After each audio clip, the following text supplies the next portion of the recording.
Okay students, last class में हम लोगों ने पार्टनरशिप के बारे में जाना था। तो पार्टनरशिप क्या होता है जान गए थे। क्या होता है पार्टनरशिप? पार्टनरशिप एक तरह का क्या होता है, फर्म होता है, एक तरह का बिजनेस होता है जहाँ पे बिजनेस एक होता है और मालिक क्या होते हैं, एक से ज़्यादा होते हैं। ठीक है, तो उसको अपन क्या बोलते हैं, पार्टनरशिप। और वो लोग प्रॉफिट शेयर करने के लिए एग्री होते हैं। ठीक है, तो कल की क्लास में हमने पार्टनरशिप क्या होता है, डेफिनेशन क्या होता है, किस एक्ट के अंतर्गत आता था पार्टनरशिप, इंडियन पार्टनरशिप एक्ट 1932 के अंडर में। जो भी अपना कैलकुलेट मतलब जो भी हम लोग फॉर प्रॉफिट कैलकुलेट करेंगे, जो भी रूल्स रेगुलेशन के अकॉर्डिंग चलेंगे, वो किसके अकॉर्डिंग चलेंगे, इंडियन पार्टनरशिप एक्ट 1932 के अकॉर्डिंग चलेंगे। समझ में आया कि नहीं आया? लास्ट क्लास में हमने देखा था। इसके अलावा हमने क्या देखा था, कैरेक्टरिस्टिक्स देख लिया था लास्ट क्लास में। बस तो हमने डेफिनेशन और कैरेक्टरिस्टिक्स क्या कर लिया था, पूरा कंप्लीट कर लिया था। ठीक है, आज हम बात करने जा रहे हैं पार्टनरशिप के राइट्स के बारे में। आज हम बात करेंगे, थोड़ा और थ्योरिकल बातें करेंगे, जैसे कि राइट्स ऑफ अ पार्टनर्स। तो पार्टनर्स के राइट्स क्या है, तो देखिए जैसा कि आपको बताया गया था कि एक पार्टनरशिप बिजनेस होता है जिसमें पार्टनर्स होते हैं। चलो मान लीजिए यहाँ पे 3 पार्टनर्स है, तो ये लोग बिजनेस में क्या है, पार्टनर्स है। तो इस बिजनेस में इनके राइट्स तो है कि नहीं है? तो भाई हो सकता है, कई बार होता है ना, 3 पार्टनर है, A B C। अब इसमें से कोई एक आध पार्टनर ऐसा है, B जो है थोड़ा लड़ाकू टाइप का है और A और C बेचारे सीधे साधे टाइप के हैं। तो होता है ना कई बार कि B इनके ऊपर हावी होगा। तो ऐसे में कई बार होता है ना, पार्टनर्स को क्या करता है, परेशान करता है। तो उसके लिए क्या रूल है, राइट्स ऑफ अ पार्टनर्स। तो पार्टनर्स के पार्टनरशिप फर्म में राइट्स क्या क्या है, इंडियन पार्टनरशिप एक्ट 1932 के अकॉर्डिंग। ठीक है, क्या क्या राइट्स है? पहला, right to share profit and loss in agreed ratio. सबसे पहला रेशियो है कि जो उनका रेशियो एग्रीड हुए हैं, जिस रेशियो पे उनका एग्रीमेंट हुआ है, उस एग्रीमेंट पे वो प्रॉफिट रेशियो डिस्ट्रीब्यूट करेंगे उसी रेशियो पे। इसका उनको राइट्स है। ऐसा नहीं कि कोई पार्टनर अपनी मनमानी करेगा। जैसे इनके बीच में एग्रीमेंट हुआ था कि लोग 3:2:1 में क्या करेंगे, डिस्ट्रीब्यूट करेंगे। तो ऐसा नहीं बोलेगा, यहाँ पे तीसरा नंबर जो पार्टनर C, ऐसा नहीं बोलेगा मुझे 1 नहीं चाहिए, मुझे 2 चाहिए। ऐसी बात नहीं हो सकती। समझ में आ गया? जो एग्रीड था उसी रेशियो में लोग क्या करेंगे, प्रॉफिट एंड लॉस डिस्ट्रीब्यूट करेंगे। क्लियर है आप सभी को? ठीक है, इसके बाद स्टूडेंट्स होता है जैसे कि to take the part in the conduct of business. जैसे कि मैंने बताया था कि रूल है कि या तो सब पार्टनर मिलकर बिजनेस को ऑपरेट करेंगे या कोई एक पार्टनर। अब जैसे मान लीजिए इसमें से A क्या कर रहा है, बिजनेस को देख रहा है, बाकी B और C अपने घर में क्या है, बैठे हैं। अब अगर C चाहता है कि मैं आके थोड़ा बिजनेस की एक्टिविटीज में क्या करूं, ध्यान दूं, या जो भी बिजनेस से रिलेटेड कोई भी डिसीजन है उसमें क्या करूं, मतलब उसमें किसी प्रकार का वो कंसल्ट करना चाहता है या उसमें इंटरफेयर करना चाहता है, तो बिल्कुल उसको राइट्स है, वो आके क्या कर सकता है, इंटरफेयर कर सकता है और आके बाकायदा बिजनेस को ऑपरेट कर सकता है। इस बात का पूरा उसको राइट्स है। समझ में आ गया कि नहीं आ गया बात? डन। ठीक है, इसके बाद right to the consult in the matter of business, मतलब बिजनेस के मैटर पे कंसल्ट करने का भी राइट्स है, चाहे वो बेचारा बेवकूफ़ क्यों ना हो, भले बेचारा गलत उल्टा सीधा मतलब कुछ एडवाइस क्यों ना दे, फिर भी इसको भी क्या है, राइट्स है। ऐसा नहीं कि तुम बेवकूफ़ हो यार, तुम नहीं बोलोगे, ऐसा नहीं है। मतलब उसको भी राइट्स है अपने बात को क्या करने का, रखने का। अगर कुछ आइडिया वगैरह देना है तो इस बंदे को भी राइट्स है कि वो आइडिया क्या कर सकता है, दे सकता है। आया बात समझ में कि नहीं आया? ये पार्टनर का एक हक है। कल को पार्टनर बनोगे ना तो ये सब राइट्स है तुम्हारे, याद रखना। ठीक है, ऐसा नहीं कि बस पैसा लगा के बैठ गए, हर चीज़ का आपको राइट्स है। किस एक्ट के अकॉर्डिंग? 1932 के अकॉर्डिंग। ठीक है, right to the inspect and checking books of accounts. Books and accounts को चेक करने का भी पार्टनर को क्या है, पूरा अधिकार है, हक है। वो जाके क्या कर सकता है, बुक्स और अकाउंट्स को चेक कर सकता है। ठीक है, बिजनेस के right to dissolve the admission of a new partner. हाँ, अगर कोई पार्टनर एडमिट होना चाहता है, जैसे मान लीजिए कोई नया, 3 पार्टनर ऑलरेडी है, अब कोई नया पार्टनर D नाम का कोई पार्टनर क्या करना चाहता है, एंट्री करना चाहता है, तो इसके लिए रूल है कि जब तीनों के तीनों पार्टनर एग्री होंगे कि भैया D आए, तभी आएगा। अगर इसमें से कोई एक पार्टनर भी अगर डिसएग्री है, जैसे C बोला नहीं भाई D आएगा, मेरे को पसंद नहीं है, होता ना कई बार स्कूल में जाते हैं, अरे वो मेरे क्लास में बैठी, मैं नहीं जाने वाली स्कूल, या लड़के लोग को होता है ना, वो आया पढ़ने के, मैं नहीं जाने वाला, ऐसा होता है ना कई बार। तो यहाँ पर वही रूल है। चलो आप लोग के लिए बहुत अच्छी बात है कि जब तक कोई पार्टनर एग्री नहीं हो जाता तब तक इसको एंट्री अपन नहीं देंगे। आया बात समझ में कि नहीं आया? मतलब उसको डिसअलाउ करने का भी क्या है, राइट्स है, कोई एडमिशन को। समझ में आ गया कि नहीं आ गया? कोई दिक्कत? ठीक है, आगे देखिए फिर क्या लिखा है, जॉइंट ऑनर ऑफ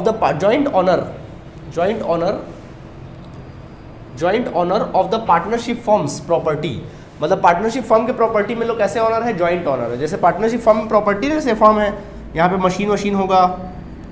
मशीन होगा, बिल्डिंग होगा, तो इस बिल्डिंग का जो भी वैल्यू होगा ना, जैसे कोई बिल्डिंग होगा, तो जैसे मशीन का वैल्यू 1 लाख रुपए है, बिल्डिंग का वैल्यू मान लीजिए 4 लाख रुपए है, तो इसका मालिक कौन होगा, ये तीनों इसके मालिक होंगे। जॉइंट इन लो क्या है, उसके ओनर है। समझ में आया? लाइबिलिटीज भी है तो उसमें भी क्या है, जॉइंट ओनर होंगे। अगर लाइबिलिटी बोझ भी कोई लोन भी लिए तो लोन तीनों के तीनों ने लिया, ये मान के चलेंगे, कोई एक ने लिया ऐसा नहीं मानेंगे। ठीक है, इसके बाद बच्चों अगला क्या कहलाता है, right to the make payment regarding of to the firm. अगर मान लीजिए किसी प्रकार का पेमेंट करना है, जैसे किसी प्रकार का किसी क्रेडिटर्स को पेमेंट करना है, या किसी प्रकार का एक्सपेंसेस करना है, इलेक्ट्रिसिटी बिल वगैरह देना है, या कोई कैरेज वगैरह पे करना है, तो एक पार्टनर को हक है कि वो खर्चा क्या कर सकता है, पेमेंट कर सकता है। उसको किसी से पूछने की आवश्यकता नहीं कि भाई, दूसरे पार्टनर को फोन लगा के पूछने की आवश्यकता नहीं कि मैं एक्सपेंसेस करूँ कि नहीं करूँ, भाई मेरा राइट्स है कि नहीं है। वो सीधा क्या कर देगा, पेमेंट कर देगा। आया बात समझ में कि नहीं आया? इसके बाद स्टूडेंट्स अगला होता है right to retire from the firm. अब उसको फर्म से रिटायर होने का भी क्या है, अधिकार है। ऐसा नहीं, कोई गुंडागर्दी नहीं है कि भाई आप जिस ये रास्ता आओगे तो फिर वापस नहीं जा सकते। फिल्मों में देखे हो ना, ऐसा वाला सिस्टम नहीं। यहाँ पे आप अपनी मर्जी से आ सकते हो और अपनी मर्जी से क्या कर सकते हो, जा भी सकते हो। कभी कोई पार्टनर बोलेगा, भाई सी बोलेगा कि भाई मैं जाना चाहता हूँ, ठीक है भाई जा सकता है, लेकिन ऐसे ही थोड़ी ना कभी भी चला जाएगा। उसके लिए भी उसको क्या करना पड़ेगा, बताना पड़ेगा, और एक पर्टिकुलर डेट पे क्या होता है, वो रिटायर होता है। और डेट क्या होता है, साल का एंड। जब वो फर्म से जाएगा तो क्या होगा, साल के एंड में जाएगा। भाई कभी भी उठ के नहीं चला जाएगा। समझ में आ गया? एक रूल है, कोई दिक्कत, उस रूल को फॉलो करना पड़ेगा। कोई दिक्कत? तो ये हुआ राइट्स ऑफ अ पार्टनर्स। समझ में आ गया कि नहीं आ गया? तो अब तक हमने डेफिनेशन देख लिया, हमने कैरेक्टरिस्टिक्स देख लिया, और हमने क्या देख लिया, पार्टनर लोगों का राइट्स देख लिया। समझ में आ गया कि नहीं आ गया? कल मैंने एक इंपॉर्टेंट बात पढ़ाई थी तुम लोगों को। क्या पढ़ाया था, याद करो? मैंने पढ़ाया था कि जब पार्टनरशिप फर्म में पार्टनर लोग बिजनेस करते हैं तो बच्चों इनका जो लाइबिलिटीज होता है वो कैसा लाइबिलिटीज होता है, अनलिमिटेड लाइबिलिटी होता है। अनलिमिटेड लाइबिलिटी का मतलब क्या होता है कि कल को अगर लॉस होता है तो लॉस की भरपाई पहले तो क्या करेंगे, फर्म के एसेट्स को बेच के करेंगे, फर्म की प्रॉपर्टी को क्या करेंगे, बेच के करेंगे। अगर पैसा कम पड़ेगा तो पैसा कहाँ से लेकर आएंगे, पार्टनर अपने पर्सनल प्रॉपर्टी से लेकर आएंगे, अपने घर से लेकर आएंगे पैसा। समझ में आ गया? जैसे मान लीजिए फर्म का लॉस है, मान लो 4 लाख का फर्म को लॉस हुआ और प्रॉपर्टी को बेचे, तो प्रॉपर्टी को बेचने से जो पैसा आया वो मान लीजिए 3 लाख रुपए आया, तो 4 लाख में से 3 लाख रुपए तो हो गया, अभी बचा कितना, 1 लाख। अब 1 लाख क्या करेंगे, अपने घर से लाएंगे, यानी अनलिमिटेड लाइबिलिटी है। यानी कि तब तक पैसा लगाएंगे जब तक कि वो कंगाल, अच्छा कंगाल ना हो जाए, अपना लाइबिलिटी पूरा ना कर दे। भैया ऐसा नहीं लगाए जा रहे कंगाल हो जा रहे, मतलब लाइबिलिटी जब तक पूरा ना कर दे, इसको बोलते हैं अनलिमिटेड लाइबिलिटी। क्या बोलते हैं? तो partnership act, Indian partnership act 1932 के अकॉर्डिंग रूल क्या है कि पार्टनर्स लोग के बीच में जो मतलब जो पार्टनर्स रहेंगे उनका लाइबिलिटी क्या रहेगा, अनलिमिटेड। डन। लेकिन सर क्या ऑप्शन है कि लिमिटेड लाइबिलिटी? ऐसे में कोई पार्टनरशिप करेगा क्या? नहीं। तो अगर कोई पार्टनर्स ऐसा कोई फर्म चाहते हैं जहां पर लाइबिलिटी क्या होता है, लिमिटेड लाइबिलिटी होता है, तो क्या उनके लिए ऑप्शन है? हाँ उनके लिए ऑप्शन है, और ये ऑप्शन है क्या, लिमिटेड लाइबिलिटी पार्टनरशिप। क्या है ये? Limited liability partnership. मतलब इसमें जो पार्टनरशिप में लाइबिलिटीज है वो क्या है, लिमिटेड है, और वहां तक लिमिटेड है जहां तक उसने कैपिटल लगाया है। जहां तक क्या लगाया है, कैपिटल। इसमें कैसा रहेगा पता है? इसमें ऐसा रहेगा, बड़ा सिंपल बात है। जैसे मान लीजिए कोई पार्टनर है, सपोज पार्टनर ए है, इसने इस बिजनेस में मान लीजिए 100 रुपये कैपिटल लगाया, मान लो 100 रुपये क्या लगाया, कैपिटल लगाया। तो कल को पैसा अगर डूबेगा तो सिर्फ कितना डूबेगा, इसका 100 रुपये ही डूबेगा, इसकी पर्सनल प्रॉपर्टी यहाँ पे इन्वॉल्व नहीं होगी, जितना लगाया उतना ही डूबेगा। समझ में आ गया कि नहीं आ गया? ओके, तो इसी को हम लोग कहते हैं लिमिटेड लाइबिलिटी पार्टनरशिप। क्या कहते हैं? तो ये कॉर्पोरेटेड किसके अंदर में, लिमिटेड लाइबिलिटी पार्टनरशिप एक्ट 2008, यानी 2008 में बना है लिमिटेड लाइबिलिटी पार्टनरशिप एक्ट। तो अगर किसी को पार्टनरशिप करना है लिमिटेड लाइबिलिटी एक्ट में, तो इस एक्ट में क्या होना पड़ेगा, उसको रजिस्टर्ड होना पड़ेगा। आया बात समझ में? जैसे कि देखिए नेचर, तो देखो इसका सबसे पहला नेचर क्या होता है, अ कॉर्पोरेटेड फॉर्म। ये एक तरह का कॉर्पोरेटेड फॉर्म है। जैसे कॉर्पोरेटेड मतलब होता है एक प्रकार से कंपनी। अभी आप लोग कंपनी पढ़े नहीं हो तो ज़्यादा कुछ जान नहीं पाओगे। कंपनी, कॉर्पोरेट फॉर्म मतलब होता है एक प्रकार का कंपनी। कंपनी में भी क्या होता है, कंपनी में क्या होता है, तो शुरू से पढ़े हो आप लोग। कंपनी में क्या होता है कि आप बिजनेस में पैसा तो लगाते हो, लेकिन एज अ शेयर होल्डर में पैसा लगाते हो। जैसे आपने किसी कंपनी के मान लीजिए 10 रुपये के शेयर खरीद लिए, तो आप मालिक बन गए कि नहीं बन गए? तो आप शेयर खरीदे, तो शेयर जैसे कंपनी कल को लॉस होगा, कंपनी को कल को कंपनी को लॉस होगा तो कितना पैसा डूबेगा, ज़्यादा से ज़्यादा आपका 10 रुपये ही डूबेगा। जितना पैसा लगाया हो उतना ही डूबेगा। क्या आपके घर का ही प्रॉपर्टी डूबेगा? नहीं, जितना आपने लगाया है उतना ही डूबेगा। ये कंपनी है, कंपनी को ही कॉर्पोरेट बोलते हैं। क्या बोलते हैं? कॉर्पोरेट। तो यही चीज़ है अ कॉर्पोरेट लॉ, मतलब ये कॉर्पोरेट फॉर्म में होता है। किस फॉर्म में होता है? जैसे कॉर्पोरेट में होता है ना, जितना पैसा लगाए उतना ही डूबेगा, वैसे इसमें भी जितना कैपिटल लगाए उतना ही कल को डूबेगा, उससे ज़्यादा आपका नहीं डूबेगा। समझ में आ गया? इसके बाद incorporated under this act. Incorporated का मतलब होता है फर्म का क्या होना, एक प्रकार से मतलब फर्म का शुरुआत होना, फर्म का एक प्रकार से क्या बोल सकते हैं, मतलब स्टार्टिंग करना, फर्म को स्टार्ट करना, बिजनेस को स्टार्ट करना, बिजनेस का सेटअप करना। जो सेटअप होता है बिजनेस को, जो बिजनेस का स्टार्ट किया जाता है वो किस एक्ट के अंदर किया जाता है, इसी एक्ट के अंदर किया जाता है। आया बात समझ में? इस एक्ट में क्या किया जाता है, उसको इसी एक्ट के अंडर में, जैसे पार्टनरशिप जो नॉर्मल था वो इंडियन 32 के अंडर में होता है, ये वाला किस में होता है, इस एक्ट के अंदर में होता है, ठीक है, incorporated. LPP shall have perpetual succession, ये परपेचुअल सक्सेशन होता है। परपेचुअल सक्सेशन मतलब मैंने आपको सिखाया था 1932 के एक्ट में क्या था, याद करो। 1932 के एक्ट में क्या था कि अगर कोई पार्टनर, मैंने बताया था कि पार्टनर और दोनों आपस में बिजनेस क्या होंगे, जुड़े हुए होंगे, बताए थे कि नहीं बताए थे, कोई सेपरेट एग्जिस्टेंस इसमें नहीं होगा, इसमें बाकायदा सेपरेट एग्जिस्टेंस होगा।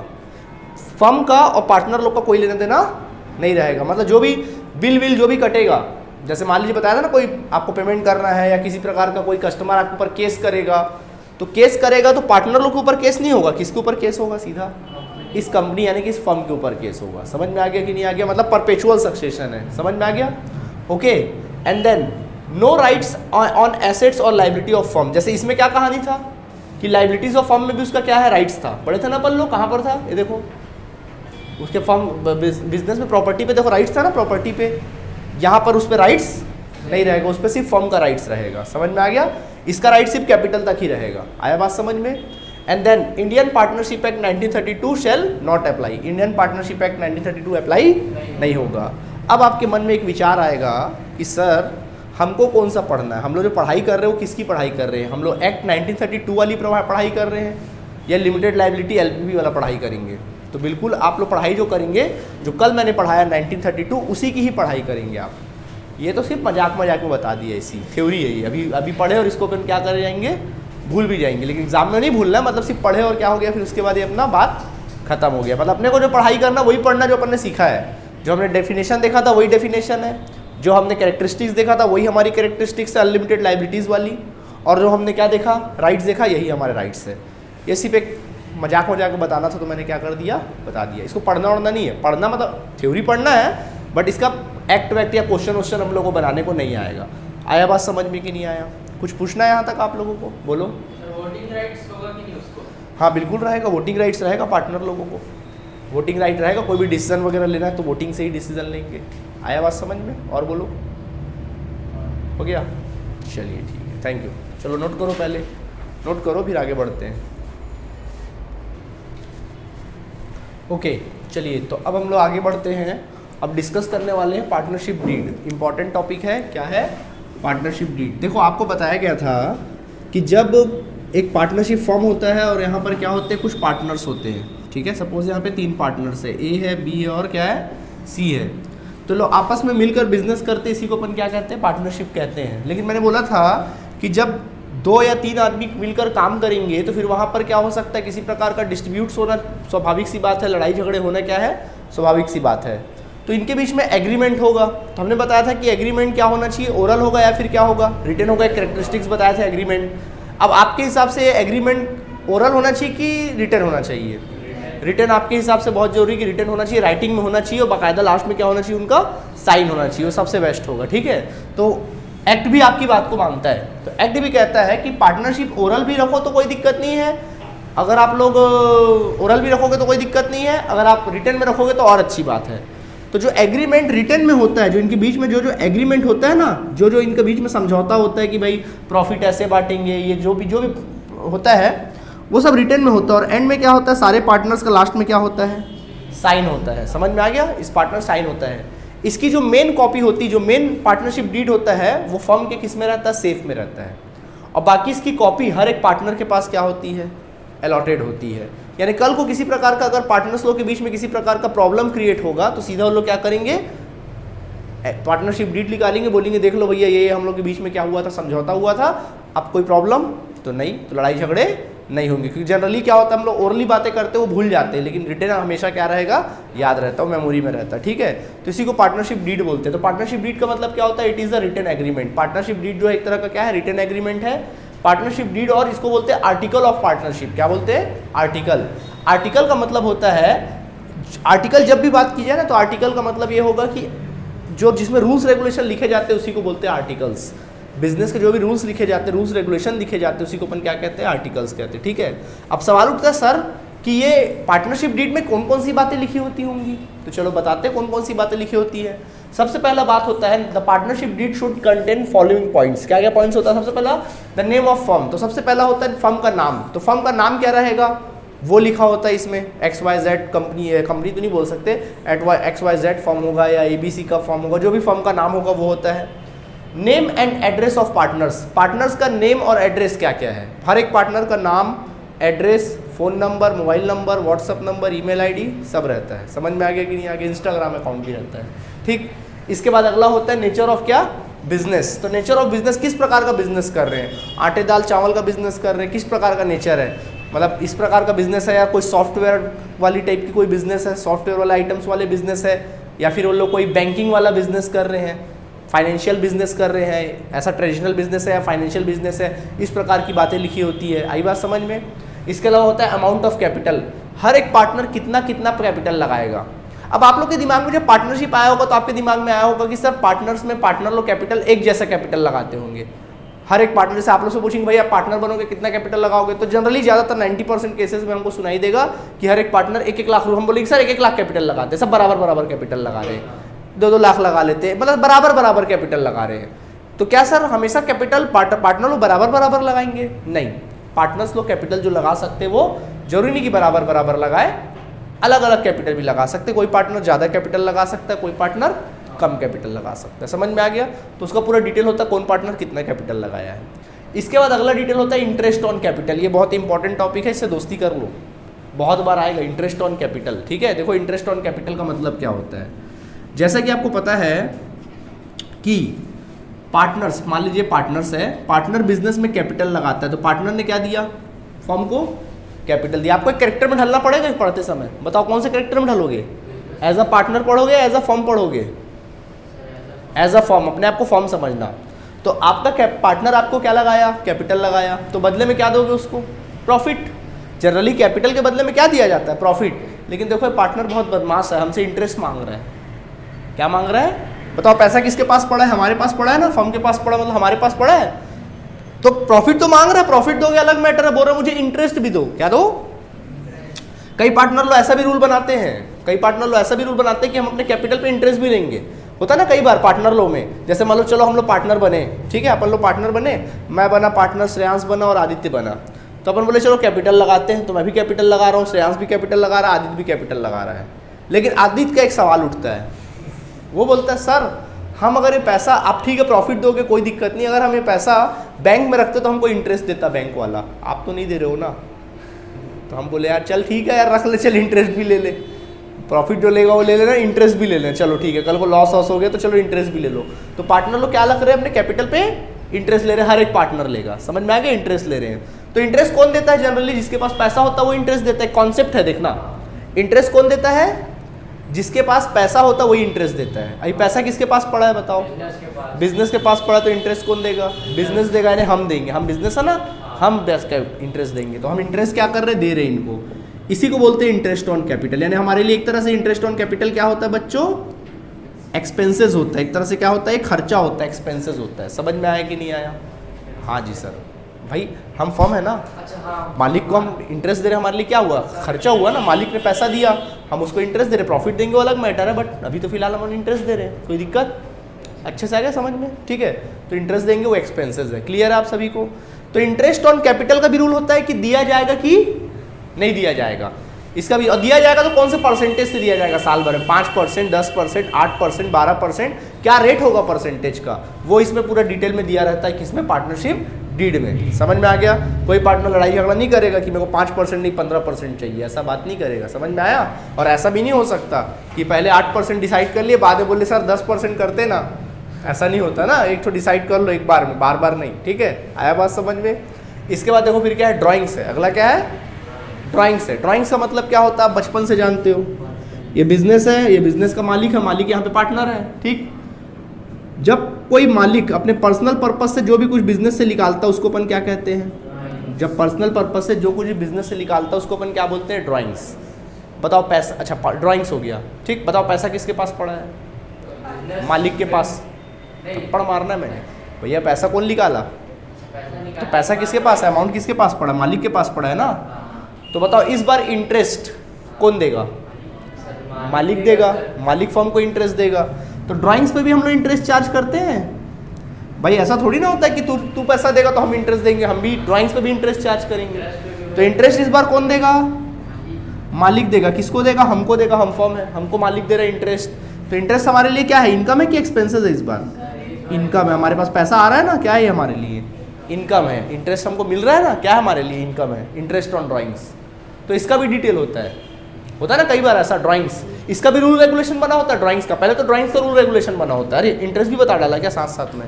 चलो ठीक है, ड्राइंग्स का पहले जान लो, इंटरेस्ट तो चलो बाद में डिस्कस करते, पहले ड्राइंग्स जान लो। जब बिजनेस का मालिक क्या करता है, पर्सनल पर्पस से निकालता है, उसको अपन बोलते हैं ड्राइंग्स। अब यहाँ तो मालिक भैया 3 है, यहाँ मालिक कितने हैं? 3 है। अब एक मालिक है, मान लीजिए ये आदित्य नाम का कोई मालिक है। अब ये आया, मालिक ये भी है भैया, जो चाहे वो निकाल सकता है। अब आया और बिजनेस से क्या किया, अपने पर्सनल पर्पस से कुछ सामान निकाल लिया। मान लो ये लोग रिटेल शॉप करते हैं, किराने का दुकान करते हैं, आया और अपने लिए क्या किया, कुछ सामान लेके चला गया, काजू किशमिश निकाला बढ़िया और लेके चला गया। अब भी बोला अच्छा ठीक है लेके चला गया, भी बोला अरे यार जब ये अपने आप को मालिकाना हक जता रहा है तो मैं कहे पीछे हटूं, भैया जरूरत नहीं, फिर भी क्या कर रहा है, ये भी जाके क्या कर रहा, कुछ निकाल लिया। सी बोला जब तू निकाला तो मैं कहे पीछे रहूँ, तो ये भी निकाल लिया। अच्छा फिर इन लोगों में कॉम्पिटिशन हुआ अमाउंट के साथ, इसने निकाला है 10,000 का माल, ये बोला 10 तो तू निकाला, चल 12 का मैं निकालता हूँ, ये बोला चलो 13 का मैं निकालता हूँ। तो ऐसे में चल चुका बिजनेस, हो गया ना, बिजनेस चल चुका।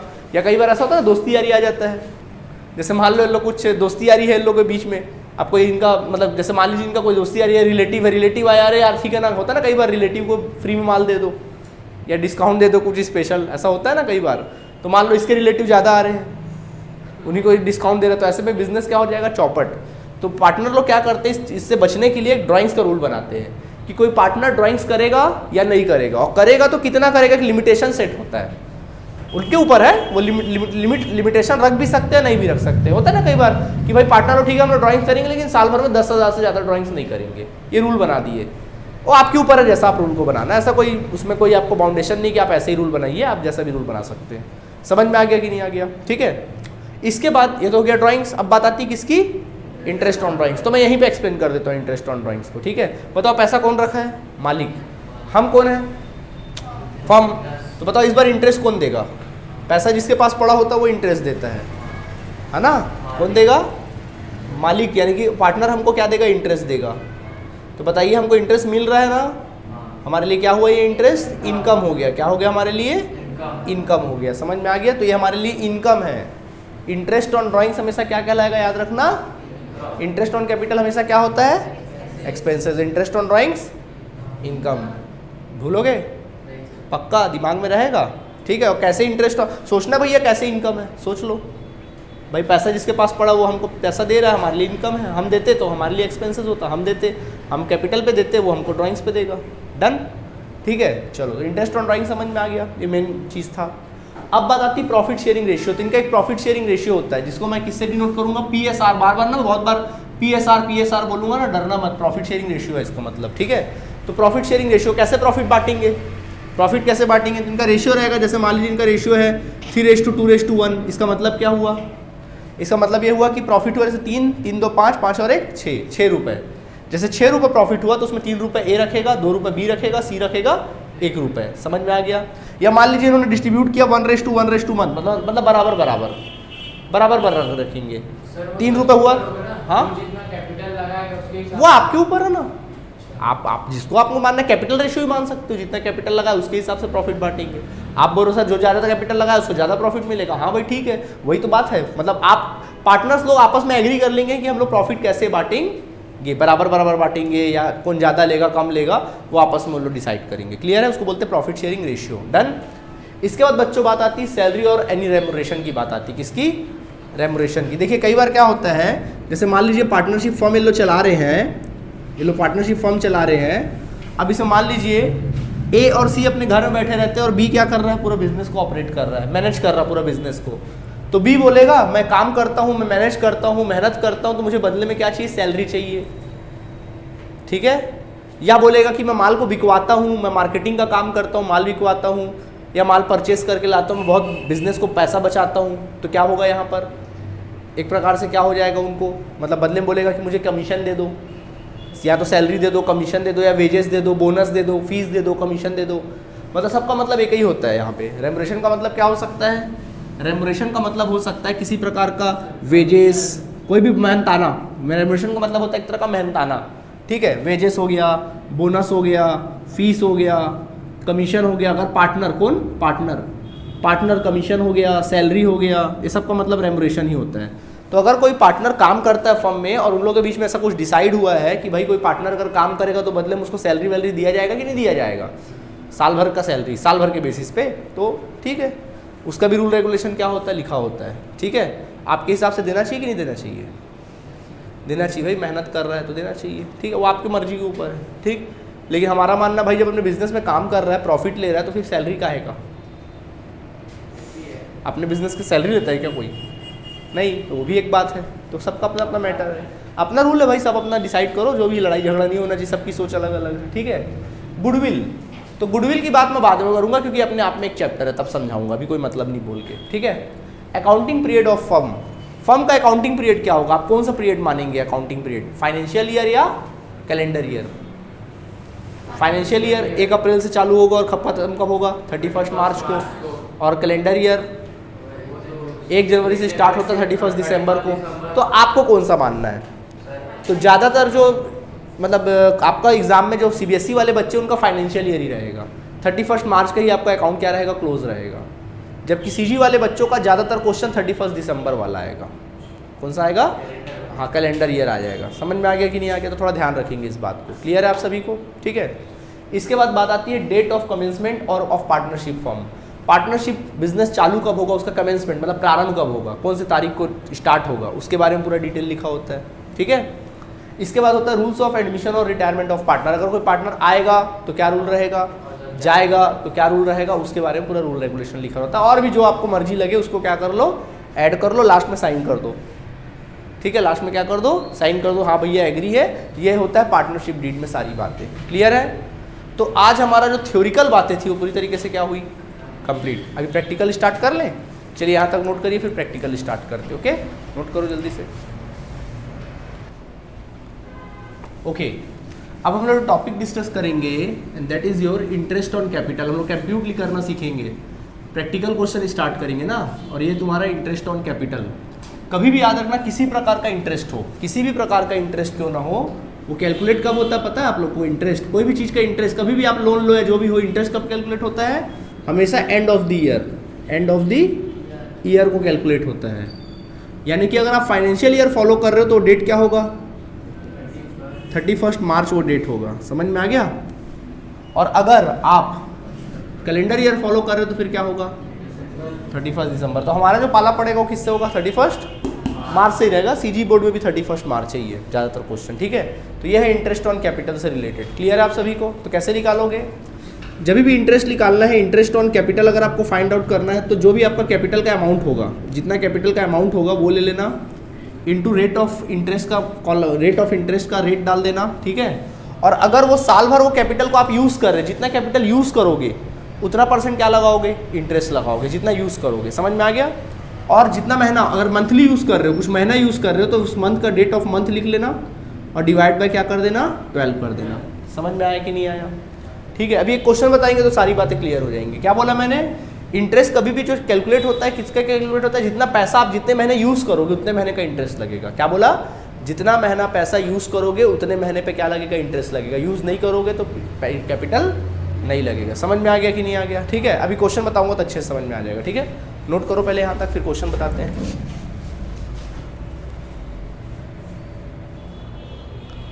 देखिए, कैपिटल का मतलब तो आपको समझ में आ गया, ठीक है।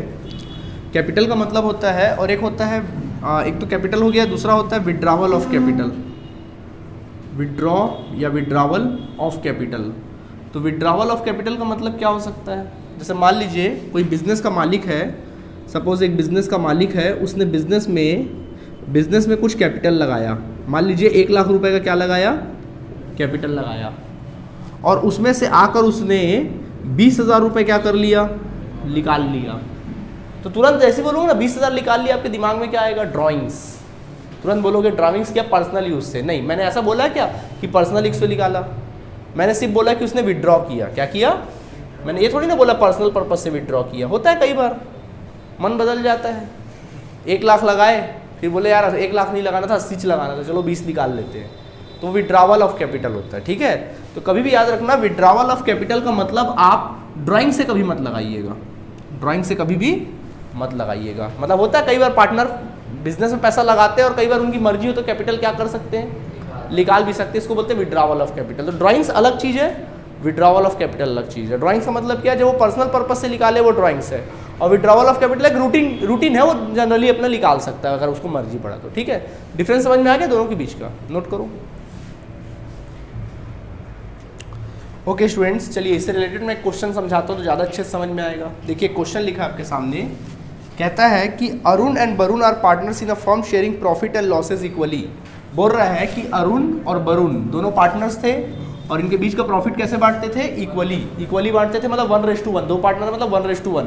इनका प्रॉफिट शेयरिंग रेशियो जो था 1:1 था। ठीक है, आगे कहता है their capitals on 1 April 2015 were 4,80,000 and 5,40,000। बोल रहा है कि 1 अप्रैल 2015 को इनका जो कैपिटल था वो पहले वाले का 4,80,000 रुपये था और दूसरे वाले पार्टनर का 5 लाख कितना था? 40,000। यानी अरुण का 4,80,000 था, वरुण का 5,20,000 था। समझ में आ गया? अब आगे कहता है on 1 October 2015 they decided that the total capital of firm should be 10 lakh to be contributed equally by both of them.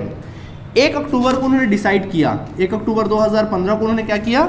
Decide किया कि उनका दोनों का कैपिटल 10 लाख रुपए रहेगा, कॉन्ट्रीब्यूट इक्वली। और अच्छा फर्म्स कैपिटल, ओके ठीक है, the total capital of the firm should be 10 lakh. बोल रहा है कि पूरे फर्म का जो कैपिटल रहेगा वो कितना रहेगा? 10 लाख रुपए रहेगा, जिसमें दोनों इक्वली कंट्रीब्यूट करेंगे। इक्वली मतलब अरुण और वरुण का जो कैपिटल रहेगा वो कितना रहेगा? 5 लाख और 5 लाख रुपए रहेगा, ऐसा क्वेश्चन में कहता है। ठीक है, ये कहता है क्वेश्चन में। सो आपको कहता है according to the partnership deed interest on capital is allowed to the partner 6% per annum. Interest on capital यानी जो इंटरेस्ट ऑन कैपिटल का रेट है वो कितना परसेंट बोलता है? इंटरेस्ट ऑन कैपिटल कितना बोल रहा है? 6% पर एनम। देखो ये पर एनम वर्ड का बड़ा इंपॉर्टेंस है, ये पर एनम है पीए, इसका बहुत बहुत इंपॉर्टेंस है। मतलब पीए मतलब जितना यूज उतना इंटरेस्ट, जितना यूज उतना इंटरेस्ट, ध्यान में रहेगा। समझ में आ गया? तो देख लो क्वेश्चन में क्या लिखा था, फिर से एक बार रिपीट कर देता हूँ। 1 अप्रैल 2015 को इनका कैपिटल 4,80,000 था, 5 लाख कितना था? 40,000 था। 1 अक्टूबर 2015 को यानी तकरीबन कितने महीने बाद? 6 महीने बाद। महीना कितना आता है? 1 अप्रैल था, तो 1 अप्रैल का पूरा महीना 1 अप्रैल से स्टार्ट हो रहा है, तो अप्रैल का पूरा महीना, अप्रैल, मई, जून, जुलाई, अगस्त, सितंबर, अक्टूबर नहीं लेंगे ना क्योंकि 1 अक्टूबर को, और अक्टूबर का महीना पूरा कहाँ गया? 1 अक्टूबर यानी कि सितंबर तक, यानी 6 महीना। 6 महीने बाद उन्होंने डिसाइड किया कि पूरे फर्म का कैपिटल 10 लाख रुपए रहेगा, जिसमें से ए 5 लाख कंट्रीब्यूट करेगा और बी कितना कंट्रीब्यूट करेगा? 5 लाख कंट्रीब्यूट करेगा। समझ में आ गया कि नहीं आ गया? इसका मतलब क्या हुआ कि ए को 20,000 और लाना पड़ेगा और सी को 40,000 निकालना पड़ेगा। यानी एक प्रकार से कहा जा सकता है कि ए जो है 1 अक्टूबर 2015 को इंट्रोड्यूस करेगा। क्या करेगा? इंट्रोड्यूस करेगा। कितना कैपिटल इंट्रोड्यूस करेगा? 20,000 और इंट्रोड्यूस करेगा। सही बात है। और बी जो है, वरुण जो है, वो 1 अक्टूबर 2015 को क्या करेगा? कैपिटल का विड्रॉ करेगा, विड्रॉवल करेगा। कितना रुपया? 40,000 रुपये निकाल कर अपने घर ले जाएगा। आया बात समझ में कि नहीं आया? आपको कहता है इंटरेस्ट ऑन कैपिटल कंप्यूट करो। आपको क्या निकालना है? Interest on capital. तो निकाले। चलिए सबका ध्यान बोर्ड की तरफ, ऊपर हेडिंग लिखेंगे computation of interest on capital. First of all लिखेंगे computation of interest on capital. तो देखो बच्चों, इंटरेस्ट ऑन कैपिटल तो मैंने सिखाया था कि इंटरेस्ट ऑन कैपिटल हमेशा कब कैलकुलेट होता है? For the year ended on 31 मार्च। आप 31 मार्च को कैलकुलेट करोगे, कभी भी कैलकुलेट कब करोगे? 31 मार्च 2015 है ना, 15 कब? 1 अप्रैल 2015 है, तो एंड कब हुआ होगा? 16 में एंड हुआ होगा। समझ में आ गया? ठीक है 16। चलो हम अपना काम करते हैं। चलिए देखिए, सबसे पहले किसका निकालना पसंद करोगे? अरुण का निकालोगे? चलो पहले अरुण का निकालते हैं। बताओ 1 अप्रैल 2015 को अरुण का कैपिटल कितना था? 4,80,000। तो 4,80,000 का परसेंट निकालोगे, कितना परसेंट बोला था? 6%। क्या ये 4,80,000 पूरे साल भर यूज हुआ? नहीं। कितना महीना यूज हुआ? 6 महीना। अप्रैल से लेकर अक्टूबर तक यानी 1 अक्टूबर तक, तो अप्रैल का पूरा महीना, मई, जून, जुलाई, अगस्त, सितंबर। मैं अक्टूबर नहीं ले रहा हूँ, क्यों? क्योंकि 1 अक्टूबर बोल रहे हैं। अगर यहाँ 31 अक्टूबर बोलता तो फिर अक्टूबर का महीना भी ले लेता मैं। अगर 31 अक्टूबर होता तो मैं पूरा अक्टूबर का महीना भी ले लेता, क्योंकि अक्टूबर भी यूज हो गया। डन। तो यहाँ क्या बोल रहा है? 1 अक्टूबर, यानी कि अक्टूबर का महीना छोड़ दो, 6 महीना। 6 महीने तक कितना चला? 4,80,000। समझ में आया कि नहीं आया? तो 4,80,000 पे 6 महीने का इंटरेस्ट लगेगा। डन। उसके बाद ये बंदा आया और 20,000 और कैपिटल लगाया। 5 लाख करने के लिए कितना लगाया? 20,000 और कैपिटल लगा दिया। तो स्टेप नंबर 2, 1 अक्टूबर को, कौन सा तारीख को लगाया उसने? अब नया कैपिटल इंट्रोड्यूस कब किया? 1 अक्टूबर को। 1 अक्टूबर को उसने 20,000 क्या कर दिया? और लगा दिया। तो बताओ 20,000 6% के रेट से, क्या 20,000 पूरे साल भर चला? कितने महीने चला? 6 महीना सर। कैसे? अक्टूबर से लेकर मार्च तक। अक्टूबर, नवंबर, क्योंकि मार्च एंड है ना, अक्टूबर, नवंबर, दिसंबर, जनवरी, फरवरी, मार्च, 6 महीना। कितना महीना? 6 महीना। तो 6 महीना लगाया, कितना हो गया? 6 महीने का ये निकाल देंगे। समझ में आ गया? तो ये एक तरीका निकालने का, ठीक है, ये एक तरीका निकालने का। इसको टोटल करोगे, इसका इंटरेस्ट आ जाएगा। या फिर मैं और एक तरीका बताता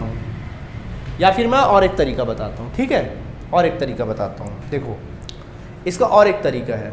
कैसा तरीका है? अब देखो, तरीका ये है इसको निकालने का कि एक तरीका और है जिसमें ऐसा कर सकते हैं अपन लोग, जैसे कि 1 अप्रैल 2015 से कैपिटल कितना था? 4,80,000। 4,80,000, ठीक है। तो 4,80,000 जो कैपिटल चला है, एक सेकेंड यार, 4,80,000 नहीं, सॉरी, गलत बता रहे हैं। यहाँ पे अपने को करना था, देखो यहाँ 20,000 क्यों भाई? 4,80,000 6 महीना चला। उसके बाद कैपिटल कितना लगा? सॉरी, फिर से 5 लाख रहा भैया, कैपिटल 5 लाख यूज हुआ ना। 4,80,000 6 महीना चला और जस्ट 20,000 और लगा दिए, तो कैपिटल कितना हो गया? 5 लाख। तो 5 लाख इस बार कैपिटल रहा, वो कितना महीना चला? 6 महीना। तो एक तरीका ये है, एक तरीका ये नहीं आया समझ में? आ गया। एक तरीका ये है, ठीक है। दूसरा तरीका ये, एक तो तरीका ये हो गया, दूसरा तरीका ये है कि 1 अप्रैल 2015 को आपने कैपिटल लगाया कितना? 4,80,000। 4,80,000 लगाया, तो ये 4,80,000 जो चला है वो पूरे साल भर 4,80,000 लगा, ये मान लो। तो 6% के रेट से पूरे साल भर का निकाल लो। 4,80,000 चला, और 1 अक्टूबर 2015 को आपने 20,000 और इंट्रोड्यूस किया, वो कितने महीने चला? 6 महीने चला। यानी 4,80,000 1 अप्रैल से था, यानी एक प्रकार से 1 अप्रैल से 31 मार्च तक ये चला पूरा 4,80,000। तो 4,80,000 पूरा साल भर का निकाल लो। और 20,000 कब लगा? 1 अक्टूबर। तो अक्टूबर से 31 मार्च तक 20,000 का कितने महीने का? 6 महीने का। दोनों से भी आंसर क्या आएगा? सेम आएगा। ज़्यादा बेस्ट कौन सा लग रहा है? ऊपर वाला सर ज़्यादा अच्छा लग रहा है ना? ऊपर वाला ज़्यादा सीख, इसको बनाने की ज़रूरत नहीं है। सीधा सीधा हिसाब किताब है। 4,80,000 हमने लगाया था 1 अक्टूबर पे। 4,80,000 कब तक चला? 6 महीने तक। 6, जो भी चेंजेस आया कब आया? अक्टूबर में। तो 6 महीने तक चला, 6 महीने का निकाल दो। फिर आपने 1 अक्टूबर से क्या कहानी हुई? 20,000 और कैपिटल लगा दिया। अब कितना कैपिटल हो गया? 5 लाख। तो ये 5 लाख कितना महीने चला? आगे के 6 महीना, 6 महीने का निकाल दो। क्या बोलते हो? सही है? हाँ, दोनों को प्लस कर देंगे, ठीक है। हाँ, साल भर का इंटरेस्ट आ जाएगा। चलो निकालें, चलो निकालो, कितना आएगा देखो। तो चलो 0000 कैंसल, 12 कम 12, 12 चौके 48 आ जाएगा। कितना आ जाएगा? 400। 2400 इंटू 6 कर दो। चलो 2400 इंटू 6 करो, या 3600 इंटू 24 कर दो। चलो 14,400 शायद, देख लो करके। 14,400 आ रहा है, 14,400 ये आ गया, ठीक है। वैसे इसका निकाल लो, 2 0 कैंसिल, 2 0 कैंसिल, ठीक है। 6 1 6, 6 2 12, 2 1 2, 2500, 2500 इंटू 6 कर दो।